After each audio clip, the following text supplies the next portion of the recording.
저는 이 시간에 찾아오시는 예수님이라고 하는 제목으로 같이 은혜를 나누고자 합니다. 오늘 저와 여러분이 함께 읽은 오늘 이 말씀은 오병이어의 기적을 주님이 행하신 이후에 일어난 이야기입니다. 주님께서 떡 5덩어리 물고기 2마리를 가지고 한 2만여 명에 가까운 사람들을 배부르게 먹이시고요. 그리고 떡이 12강주리가 남는 그런 놀라운 일을 행하셨습니다. 그 많은 무리들이 그 모든 것들을 식사하고 나니까 이제 늦은 시간이 됐겠죠. 그러니까 예수님이 제자들이 매우 피곤한 상태라는 걸 보셨어요. 그래서 일반적인 세상 지도자들의 경우에는 본인도 피곤하니까 아랫 사람들에게 이제 뒷정리해라. 그리고 자기가 먼저 자리를 떠나는 게 자연스러운 모습들이라면 오늘 예수님은 정반대의 모습을 보여주셔요. 제자들을 재촉하시면서 너희가 먼저 바다 건너편으로 가라. 그리고 주님께서 이 무리들을 보내시고 그리고 뒷정리를 하십니다. 그리고 나서 제자들이 바다를 건너가는 것을 보시고 예수님은 한적한 곳에 가서 기도를 하셨어요. 오늘 그 제자들이 건너는 이 갈릴리 바다를 우리가 갈릴리 호수다 이렇게도 얘기하는데 사실은 가서 보니까 호수가 맞아요. 근데 호수가 맞는데 워낙에 넓어요. 그러다 보니까 바다라 이렇게 이제 표현을 하는 거죠. 근데 그 갈릴리 바다를 이렇게 보면은 동서남북으로 사방이 산으로 에워싸져 있어요. 그러니까 예수님이 제자들을 먼저 이제 건너가게 하신 이후에 산 중턱이나 아니면 이제 산 정상에 올라가셔서 한적한 곳에서 이제 위에 계신 하나님과 좀 교통하는 그런 기도의 시간을 보내지 않았나 생각이 됩니다. 근데 예수님이 이제 기도하는데 이렇게 후두둑 비가 떨어지더니 바람이 부는 거예요. 그러니까 비바람이 점점 거세게 불어왔어요. 그때 예수님이 이렇게 제자들을 기억하시고 그 제자들이 가는 쪽을 바라보니까 그 제자들이 그 거센 물결로 인하여서 앞으로 나아가지 못하고 고난을 당하고 있는 거예요. 오늘 말씀에 보면은 고난을 당하더라 이렇게 돼 있어요. 주님께서 그 모습을 보시고 급한 마음에 무리를 걸어가십니다. 얼마나 급하셨던지 무리로 걸어서 제자들에게 가까이 가셔요. 제자들이 무리로 누군가가 걸어오는 걸 보니까 얼마나 놀랐겠어요. 그래서 제자들이 다 유령이다. 그리고 이제 막 무서워 떨고 두려워하는 가운데 있을 때 주님께서 안심하라. 나다. 두려워하지 말아라. 이렇게 이제 말씀을 하시니까 아주 그때 이 베드로가 굉장히 도발적인 얘기를 하죠. 주님, 만일 주님이시라면 저를 명하사 저도 주님처럼 물 위로 걸으라 명하소서 이렇게 요청을 해요. 근데 주님의 대답이 아주 산뜻하고 아주 간단 명료합니다. 그냥 단 한마디예요. 오라 이렇게 주님이 말씀하셔요. 아무렇지도 않게 그냥 오라 하시는 거예요. 그때 베드로가 아무 생각 없이 주님을 바라보고 발을 내디뎠는데 놀라운 일이 일어나죠. 빠져야 되는데 물 위로 걷는 놀라운 기적이 일어난 거예요. 그때에 베드로가 제정신이 돌아왔어요. 아니 내가 어떻게 물 위에 서 있지? 그리고 이렇게 주변을 보니까 비바람이 무섭게 불고 있고 성난 파도는 집채만하게 자기를 덮치려고 하고 있고 막 이러니까 순식간에 두려움에 사로잡혔어요. 그때 그가 물에 빠지게 됩니다. 예수님이 급히 그의 팔을 낚아채시면서 말씀하시기를 믿음이 작은 자여 왜 의심하였느냐 하시고 그를 데리고 배에 함께 오르시니 바다가 잔잔하여졌더라. 그때 이제 제자들이 예수님이 진실로 하나님의 아들이십니다. 그러면서 경배했다고 하는 이야기예요. 그런데 오늘 이야기를 통해 저는 우리가 얻을 교훈이 3가지가 있다. 그것을 같이 이 시간에 나누고자 해요. 첫 번째는 누구나 고난을 당할 수 있다 하는 거예요. 여러분, 우리 예수 믿는 사람들이 늘 우리가 듣는 이야기고 또 하는 이야기지만 그럼에도 내가 고난을 당하게 되면 우리가 받아들이지 못하는 게 있어요. 그게 무엇인가 하면 내가 예수 믿는 사람인데 왜 나한테 이런 고난이 찾아오지 하는 의문이에요. 또 우리가 한 걸음 더 나가서 나는 주님의 말씀대로 살려고 노력하고 있는데 내가 말씀대로 순종하려고 하는데 왜 이런 고난이 나에게 찾아오나 하는 그런 의구심을 우리는 가지게 되죠. 그걸 이상하게 여기는 거죠. 자, 그런데 여러분 오늘 제자들이 바다를 건너가다가 비바람을 만나고 그 거센 물결로 인하여 그들이 고난을 당하게 됩니다. 근데 오늘 제자들이 왜 고난을 당합니까? 주님 말씀대로 순종했기 때문이에요. 그 제자들이 믿음이 없는 사람들이 아니에요. 불신자, 세상 사람이 아니에요. 누구보다 예수님을 가까이에서 믿고 따르는 제자들이었어요. 그리고 그 제자들은 예수님이 너희가 먼저 바다 건너편으로 건너가라 하시는 주의 말씀대로 순종하여 건너가다가 그들이 폭풍우를 만나고 그리고 거스른 물결로 인하여 고난을 당하게 된 것이었어요. 이것을 우리가 알아야 됩니다. 아담과 하와가 에덴에서 쫓겨난 이후에 하늘 아래에서 살아가는 사람이라면 누구든지 그가 세상 사람이든 예수를 믿는 사람이든 고난을 당할 수 있다. 불교에서는 인생을 뭐라고 표현하느냐? 고해다 이렇게 얘기를 해요. 고해라는 것은 고통의 바다라는 거죠. 불교를 믿는 사람들이 이제 구원의 길에 대해서는 우리와 길이 다르기 때문에 우리가 그들에게는 예수 그리스도의 복음을 전해야 될 대상이긴 하지만 현실을 인식하는 것은 우리가 공감할 수 있는 얘기라고 생각을 해요.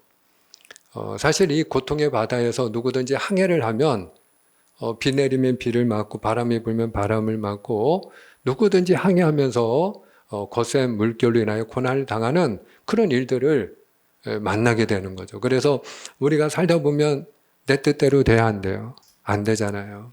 지금 제자들이 그런 거지. 제자들은 지금 바다 건너가는 게 목적이에요. 제자들의 뜻과 제자들의 생각은 빨리 한시라도 먼저 바다를 건너가서 편하게 쉬는 거예요. 건너가는 거예요. 근데 여러분 환경이 건너가지 못하게 그 거스르는 바람 때문에 앞으로 나가지를 못하고 있잖아요. 환경의 문이 열리지 않아서 나는 앞으로 전진하고 싶은데 나는 더 성장하고 싶고 발전하고 싶고 나는 좀 잘 되고 싶은데 근데 환경의 문이 닫혀가지고 우리가 마치 거스르는 바람 때문에 앞으로 나가지 못하는 것처럼 그렇게 고난을 당할 때가 있다 이 말이죠. 근데 여러분 그 고난에는 예외가 있다 없다? 예외가 없다. 예외가 없다. 한번 따라합니다. 고난에는 예외가 없습니다. 아멘이죠? 여러분 예수 믿는 사람도 고난 받고요. 하나님의 말씀대로 순종하는 사람도 고난을 받는다 하는 거예요. 이 고난에는 우리가 그 성격에 따라 여러 종류가 있죠. 우리가 죄 때문에 받는 고난도 있고 또 하나님이 연단하시게 하여 주시는 고난도 있고 또 우리가 믿음의 길, 십자가의 길을 걷기 때문에 당하는 고난도 있어요. 자, 그런데 이 고난을 대하는 태도에 대해서 사도 베드로가 베드로전서 4장에서 이야기를 해요. 첫 번째로 우리가 죄 때문에는 고난을 당하지 말아라 하는 거예요. 우리가 죄를 지었을 때 그 죄로 인하여 우리가 하나님의 징계를 받잖아요. 근데 그 징계로 인하여 당하는 고난을 성경은 고난이라 이렇게 말하지 않아요. 말 그대로 징계라고 표현하죠. 그건 형벌이에요. 그래서 살인이나 도둑질이나 악행이나 남을 해롭게 하는 죄를 짓지 말아라. 이렇게 사도 베드로는 가르칩니다. 그러나 하나님이 우리를 연단하시기 위하여 주시는 고난도 있잖아요. 그거를 베드로는 불시험이다 이렇게 표현했어요. 하나님이 우리를 연단하고자 하시는 불시험을 받을 때에는 너희가 이상하게 여기지 말아라. 이상하게 여기지 말라. 욥이 시험을 많이 당했잖아요. 근데 욥이 시험 당할 때 욥기 23장 10절에 보면은 그가 뭐라고 고백하죠? 나의 가는 길을 오직 그가 하시나니 그가 나를 단련하신 후에는 내가 정금같이 나오리라. 할렐루야. 그러니까 욥은 내가 왜 이런 시련을 당하는지, 왜 이런 고난이 나에게 찾아오는지 알지는 못했어요. 우리가 고난 당할 때 이유를 알면 좋은데 왜 이런 일이 나에게 생기는가? 그러면 우리가 뭐 당장 병원에 갔는데 암입니다. 그러면 제일 먼저 드는 의문이 뭐예요? 왜 나한테 이런 일이? 그죠? 이상하게 우리는 여기는 거죠. 이상한 거죠. 왜 나한테 이런 일이 일어나지? 이상한 거예요. 근데 오늘 하나님이 주시는 연단으로 불시험을 우리가 받을 때는 베드로가 이야기하는 게 뭐냐? 이상하게 여기지 말라는 거예요. 근데 우리는 이해가 안 되니까 이상하게 여길 수밖에 없는 거죠. 근데 이해가 되지 않는다 할지라도 욥은 무엇을 믿었느냐? 내가 연단받은 이후에는 정금같이 나오리라. 할렐루야. 그러니까 욥은 인내하잖아요. 인내함으로 그 시험에 통과하잖아요. 그래서 갑절의 복을 받지 않습니까? 또 우리가 의를 위하여 당하는 고난이라면, 그리스도인이기 때문에 당하는 고난이라면 기뻐하고 즐거워하라. 그렇게 권면을 해요. 기뻐하고 즐거워하라. 한번 따라합니다. 기뻐하고 즐거워하라. 할렐루야. 내가 그리스도인이기 때문에 믿음의 길을 걷기 때문에 십자가의 길이기 때문에 당하는 고난이라면 오히려 내가 그리스도의 고난에 참여하는 자가 되었고 그만큼 나에게 하늘의 상급이 있고 장래의 영광이 있으니 기뻐하고 즐거워하라는 거예요. 근데 그 믿음을 가지고 정말로 고난 중에 기뻐하고 즐거워하는 인물이 있는데 바울이에요. 바울이 복음 전도할 때 빌립보에서 한 귀신 들린 여종을 고쳐줬더니 그 일로 인하여 어떻게 했어요? 고발을 당하고 매를 맞고 깊은 감옥에 갇혔잖아요. 그런데 그가 복음을 전하고 오히려 귀신 쫓아내는 일을 하고 사람 살리는 일을 했는데 그에게 고난이 찾아왔을 때 일반적으로는 원망하고 불평하지 않겠어요? 하나님 어찌하여 내가 하나님 말씀대로 순종하고 사역했는데 하나님 저를 안 지켜주십니까? 왜 이런 고난이 나에게 찾아옵니까? 그리고 낙심하지 않겠어요? 그런데 바울은 어떻게 했습니까? 신뢰와 함께 기도하고 찬송했다. 여러분, 저는 기도했다는 건 이해가 돼요. 누구나 고난 당할 때 적어도 여기 계신 여러분들의 믿음이라면 고난이 찾아오면 기도하는 믿음은 있다고 저는 생각을 해요. 그런데 고난 중에 찬송을 한다? 이건 여러분 쉬운 일이 아니죠. 근데 어떻게 바울은 그 고난 중에 찬송을 할 수 있었을까요? 사도 바울이 로마서 8장 18절에서 중요한 고백을 해요. 현재의 고난은 장차 우리에게 나타날 영광과 비교할 수 없도다. 할렐루야. 지금 내가 고난 당하지만 적어도 이 고난이 그리스도를 위한 고난일 때, 내가 그리스도의 고난에 참여하는 자가 되었을 때 나에게 주어질 하나님의 영광과 비교하면 비교할 수 없다라는 거예요. 그러니까 본인이 고난 당할 때 오히려 기뻐하며 감사하며 찬송 부른 줄로 믿으시기를 바랍니다. 그럼에도 불구하고 우리가 예수 믿는 사람도 고난 당하고 또 세상 사람도 고난 당하고 어차피 똑같이 고난을 받는 거라면 그럼 뭐가 다르냐? 뭐가 다르냐? 분명한 차이가 있다. 다른 점이 있다 하는 거예요. 여러분 그 다른 점이 뭐냐? 세상 사람은요. 고난 당하면 그냥 혼자 당하는 거예요. 오히려 세상 사람은요. 고난 당하면 같이 있던 사람도 어떻게 해요? 떠납니다. 내가 친구에게 뭔가 밥 한 끼라도 사줄 수 있고 뭔가 베풀 수 있을 때는요. 친구들이 모입니다. 옆에 찾아옵니다. 그러나 여러분 그 친구들에게 내가 더 이상 해줄 수 있는 것이 없을 뿐만 아니라 그 친구들에게 신세질 수밖에 없는 어려운 형편으로 떨어지게 되면 한마디로 고난 당하면요. 있던 친구들 그대로 있나요? 옆을 지켜주던가요? 다 떠나요. 심지어는 외면합니다. 전화해도 안 받습니다. 여러분, 심지어는요, 평생, 하여튼 이 검은 머리가 팥뿌리가 될 때까지 함께 사랑하며 살겠노라 서약하고 결혼한 부부랄지라도요, 그 남편이 사업하다가 부도 나고 그리고 빚을 지고 그러면 이혼하자고 합니다. 같이 못 살겠다고 합니다. 오히려 힘든 일을 당하고 고난을 맞이하면 그때 옆에서 힘이 되어줄 줄 알았던 배우자도요, 고난당하면 떠나는 일이 이제는 자연스러운 일이 되었습니다. 때문에 세상 사람들은요, 고난당하면 혼자 당하는 거예요. 그러니까 혼자 고난을 감당할 수 없으니까 어떻게 해요? 극단적인 생각도 하게 되는 거예요. 그 극단적인 생각이 자기 한 사람에 머물지 않고 왜 나만 죽어야 돼?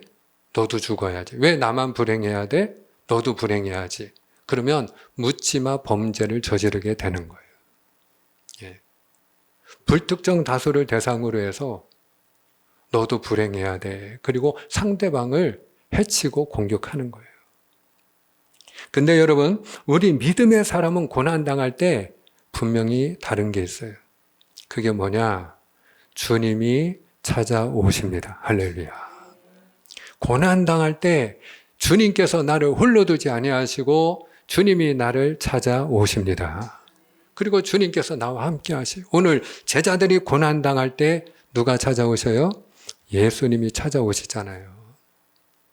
자, 우리가 24절, 25절 오늘 본문 말씀 같이 한번 읽기 원합니다. 오늘 본문 24절과 25절입니다. 제가 24절, 여러분이 25절을 읽습니다.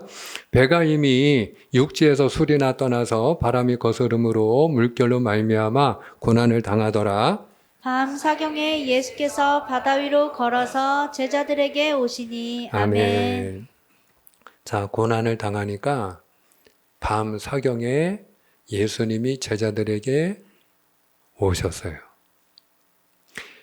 밤 사경이면요, 새벽 3시에서 6시 사이입니다. 당시에는 밤을 우리가 하루가 24시간이면 낮 12시간, 밤이 12시간이잖아요. 밤을 넷으로 나눴어요. 그래서 밤 1경이면 6시에서 9시, 밤 2경은 9시에서 12시, 3경은 12시에서 새벽 3시, 그리고 밤 4경이면 새벽 3시에서 6시입니다. 모든 사람들이 적어도 요즘에는 특히 젊은이들 같은 경우는 늦게 자는 친구들 많잖아요. 밤 1시, 2시도 그냥 넘겨서 자는 친구들이 많잖아요. 밤 12시는 초저녁이고. 근데 밤 3시에서 6시 사이는요, 누구나 고운하게 자는 시간이에요. 가장 피곤한 시간이에요. 정적이 흐르는 시간이고요. 가장 어두운 시간이, 해 뜨기 전이 가장 어둡지 않습니까? 바로 그 시간에 주님께서 한 걸음으로 제자들을 찾아오십니다. 사랑하는 여러분, 우리가 무엇을 하든지 어디에 있든지 어느 때든지 간에 내가 고난당할 때 주님은 나를 기억하시고 나를 찾아오시는 줄로 믿으시를 축원합니다. 하나님은요, 우리를 항상 기억하시는 분이에요. 제가 하나님의 말씀 가운데 하나님의 생각을 우리에게 보여주신 말씀이 한 구절이 있는데 너무나도 기가 막힌 말씀이 있어요.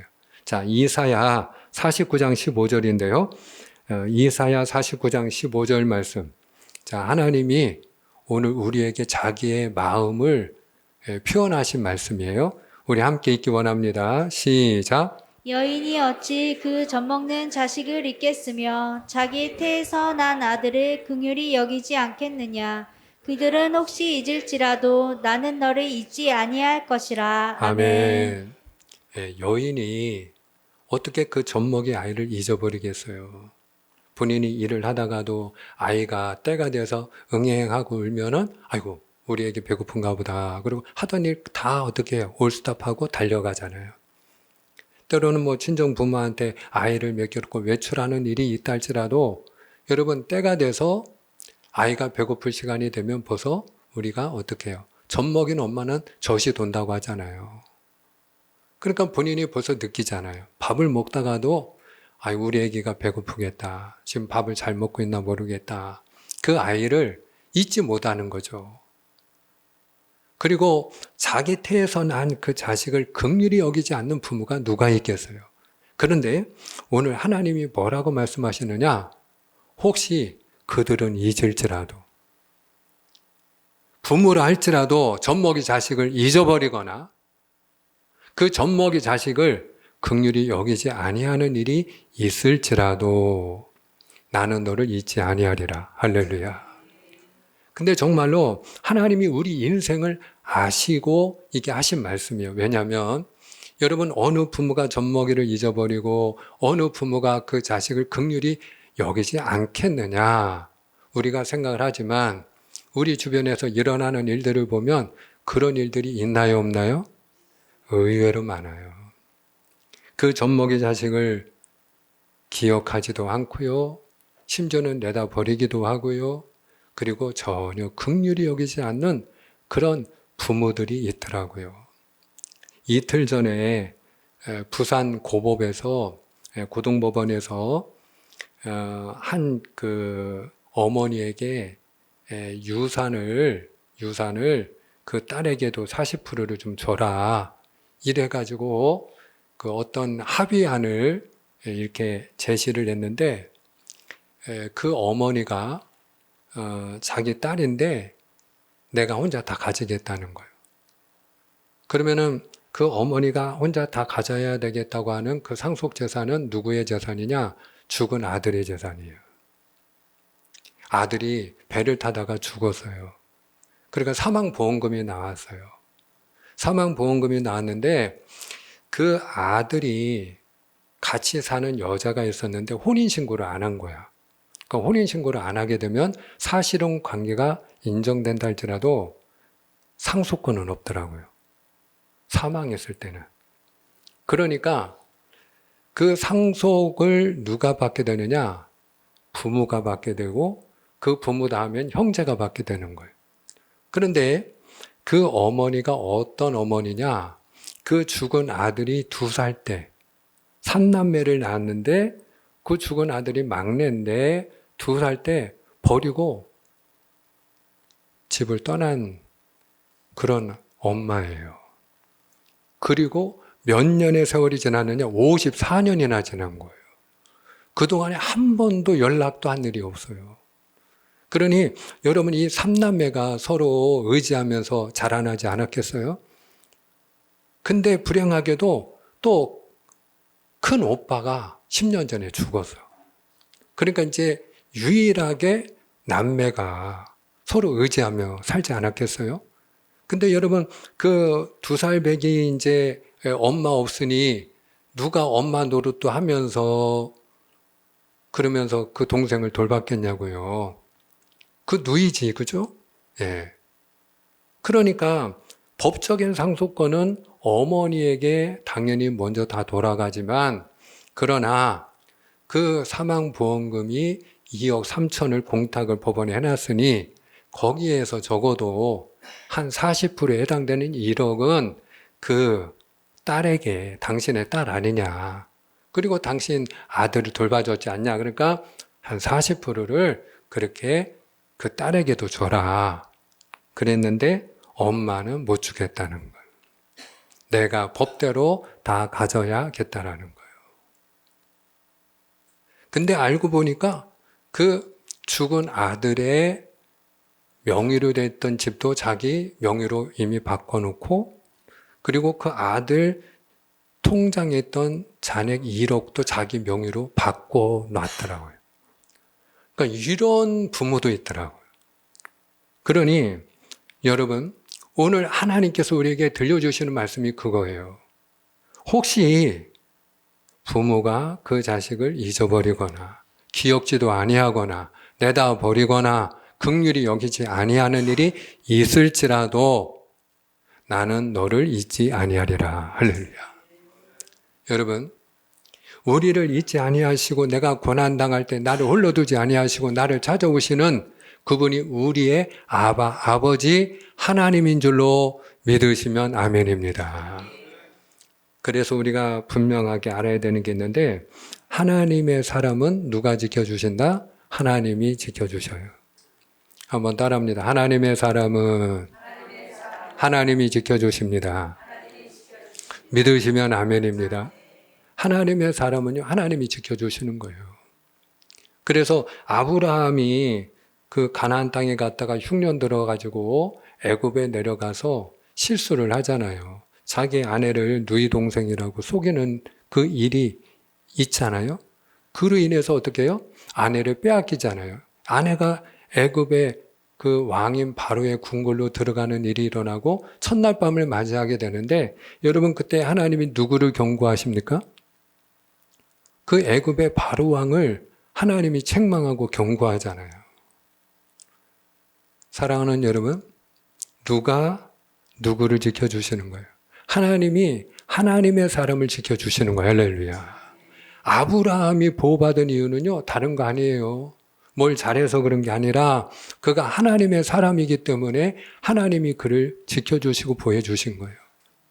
다윗이 사울 왕으로부터 10년 동안 도망을 다녔잖아요. 근데 여러분, 두 번 결정적으로 죽을 수밖에 없는 사지에 그가 몰릴 때가 있었어요. 말 그대로 진퇴양난, 꼼짝없이 도간에 든 쥐와 같이 죽음을 맞이할 수밖에 없는 순간이 있었어요. 왜?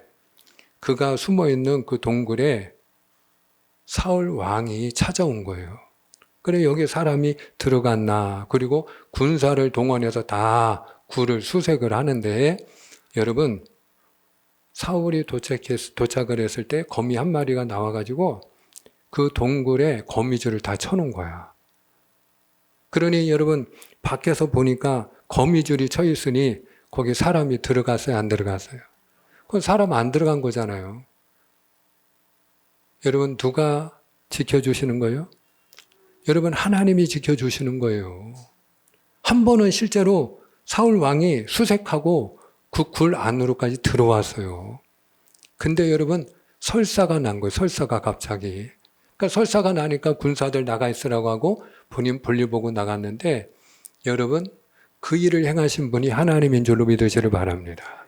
그래서 저는 그 다윗이 정말로 귀한 고백을 그가 이렇게 시로 써서 시편에서 우리에게 들려주고 있는데, 시편 121편입니다. 우리가 읽기만 해도 은혜가 됩니다. 우리가 한번 시편 121편 1절로 8절의 말씀인데, 아주 짧지만 너무나도 귀한 말씀이에요. 여기 여러분들이 이 말씀을 교독할 때 지키시리로다 하는 말이 몇 번 나오나 보세요. 구절 구절마다 나옵니다. 자, 우리가 교독하겠습니다. 내가 산을 향하여 눈을 들리라. 나의 도움이 어디서 올까? 나의 도움은 천지를 지으신 여호와에게서로다. 여호와께서 나를 실족하지 아니하게 하시며 나를 지키시는 이가 졸지 아니하시리로다. 이스라엘을 지키시는 이는 졸지도 아니하시고 주무시지도 아니하시리로다. 여호와는 너를 지키시는 이시라. 여호와께서 내 오른쪽에서 내 그늘이 되시나니 낮의 해가 너를 상하게 하지 아니하며 밤의 달도 너를 해치지 아니하리로다. 여호와께서 너를 지켜 모든 환난을 면하게 하시며 또 내 영혼을 지키시리로다. 여호와께서 너의 출입을 지금부터 영원까지 지키시리로다. 아멘. 지키시리로다. 지금부터 영원까지 지키시리로다. 여러분, 이것이 다윗의 고백을 그치지 않고 저와 여러분의 고백이 될 수 있기를 주님의 이름으로 축복합니다. 그러므로 말씀의 결론을 맺고자 하는데요. 우리가 문제를 만났을 때 우리가 해야 될 일이 뭐냐? 문제를 바라보는 게 아니라 그 문제를 해결해 주실 하나님을 바라보아야 될 줄로 믿습니다. 지금 베드로가 예수님을 바라보았을 때는 물 위를 걷잖아요. 그 풍랑을 만나고 죽을지 모르는 그 고난 상황에서 오히려 기적을 경험하잖아요. 그러나 그가 바람을 보았을 때는 무서워서 물에 빠지지 않습니까? 오늘 우리들도 마찬가지예요. 오늘 시편 121편 1절을 보여줘서 1절에 보시면 내가 산을 향하여 눈을 들리라 나의 도움이 어디서 올까? 2절에 나의 도움이 누구예요? 천지를 지으신 여호와에게서로다. 할렐루야. 여러분, 다윗이요 산을 바라보면서 그가 무엇을 생각했느냐? 내 앞에 아무리 직면한 문제가 저 산보다 큰 문제라 할지라도 그 산을 지으신 분이 누구라는 걸 기억하는 거예요? 예, 천지를 지으신 하나님. 그 산을 지으셨을 뿐만 아니라 나를 지으셨을 뿐만 아니라 하늘과 땅과 모든 만물을 지으신 하나님, 그분이 나의 도움이시다. 이거를 다윗이 보는 거예요. 사랑하는 여러분, 오늘 이 사실을 기억하면 좋겠어요. 나의 도움이 누구입니까? 천지를 지으신 하나님이신 줄로 믿습니다. 천지를 지으신 하나님이 나의 도움이세요. 우리가 지금은 이제 우주를 개발하는 시대가 되었는데요. 우주가 얼마나 큰지 혹시 아시나요? 우주가 얼마나 큰지? 과학자들이 이야기합니다. 우주는 무한하다. 우주의 크기가 어느 정도라고요? 무한하다. 우리 인간들이 얼마나 대단한지, 능력이 얼마나 탁월한지요. 우주를 어디까지 지금 관측하는지 아십니까? 우주를 어느 정도 거리까지 관측을 하느냐? 460억 광년에 이르는 거리까지 관측을 합니다. 그러면 광년이라는 건 빛의 속도를 말하는 건데요. 여러분, 세상에서 빛의 속도보다 더 빠른 속도는 있을 수가 없대요. 근데 똑딱 하는 순간 일주에 얼마를 가느냐? 30만 킬로를 갑니다. 대전에서 부산까지가 300킬로예요. 근데 똑딱 하는 순간 빛이 30만 킬로를 가는데 그 빛의 속도로 1년도 아니고요. 1억 년도 아니고요. 460억 광년을 갈 수 있는 거리까지 우리 인류가 지금 관측을 하고 있다는 거예요. 그럼 우리 인간의 능력이 얼마나 대단한 거예요. 근데 그 과학자들이 하는 이야기가 뭐냐? 그럼 우리가 우주 끝까지 관측을 할 수 있느냐? No. 우주는 무한하기 때문에. 시간이 지나갈수록 관측할 수 있는 거리는 더 늘어날 수 있겠지만 우주는 무한하다. 여러분, 우리가 수없이 많은 별들을 보는데 별이 어느 정도 있을 것 같아요? 과학자들도 한마디로 알 수 없다. 그냥 수십조라는 거예요. 수십조. 여러분, 그 별을 헤아릴 수 없다라는 거예요. 그 우주를 지으신 분이 하나님이신 줄로 믿으시면 아멘입니다. 그 우주보다 크신 분이 하나님이신 줄로 믿으시면 아멘입니다. 맺습니다. 누구나 고난 당할 수 있습니다. 그러나 여러분, 고난 당할 때 우리 믿음의 사람은 혼자가 아닙니다. 하나님이 우리를 기억하시고 하나님이 우리를 찾아오시고 그분이 우리와 함께 하십니다. 그러므로 오늘 우리가 해야 될 일이 있는데 문제를 보는 것이 아니라 문제를 해결하여 주실 천지를 지으신 그 크신 하나님을 바라보는 일인 줄로 믿습니다. 저와 여러분이 하나님을 바라보고 우리가 어떤 일에도 낙담하는 자가 아니라 실족하는 자가 아니라 오히려 하나님의 도우심으로 우리가 주님을 인하여 기적을 경험하는 그런 삶이 되기를 주님의 이름으로 축복합니다. 기도하겠습니다.